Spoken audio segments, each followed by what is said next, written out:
എൻ്റെ പേര് തോമസ് പൗവത്ത് പറമ്പിൽ. തക്കല രൂപതയുടെ വികാരി ജനറലായിട്ട് ഞാൻ സേവനമനുഷ്ഠിക്കുകയാണ്.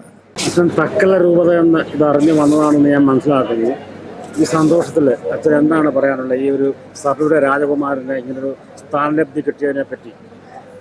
തക്കല രൂപതയിൽ നിന്നാണ്. എന്നെ സംബന്ധിച്ചിടത്തോളം വളരെ സന്തോഷകരമായ ഒരു നിമിഷമാണ്.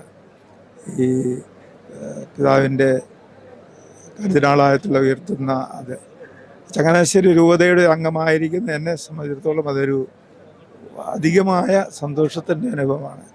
പേഴ്സണലായിട്ട് എനിക്ക് പിതാവിനെക്കുറിച്ച് അറിവില്ലെങ്കിലും പിതാവിനെക്കുറിച്ച് ഞാൻ കേട്ടിരിക്കുന്നതിൽ നോക്കുമ്പോൾ വളരെ നല്ല ഒരു പുരോഹിതനായിട്ട്, മാതൃകാ പുരോഹിതനായിട്ട് ജീവിച്ച വ്യക്തിയാണ്.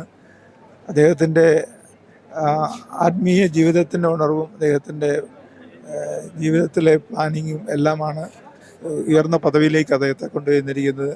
അത് ദൈവത്തിൻ്റെ ഒരു വെളിപ്പെടുത്തലായിട്ട് മാർപ്പാപ്പയ്ക്ക് കൊടുത്തതുകൊണ്ടാണ് മാർപ്പാപ്പ അതേ ഒരു വൈദികനായിരിക്കുന്ന വ്യക്തിയെ ഒരു കാർഡിനൽ എന്ന പദവിയിലേക്ക് ഉയർത്തുവാനായിട്ട് കാരണമായത്.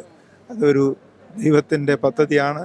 അതിൽ നമുക്കെല്ലാവർക്കും അഭിമാനിക്കാം, സന്തോഷിക്കാം. പ്രത്യേകിച്ച് സിറോ മലബാർ സഭയ്ക്ക്, ചങ്ങനാശ്ശേരി അതിരൂപതയ്ക്കെല്ലാം ഒരു വളരെ അധികം സന്തോഷത്തിൻ്റെയും അഭിമാനത്തിൻ്റെയും നിമിഷങ്ങളാണെന്ന് എനിക്ക് പറയാൻ സാധിക്കും.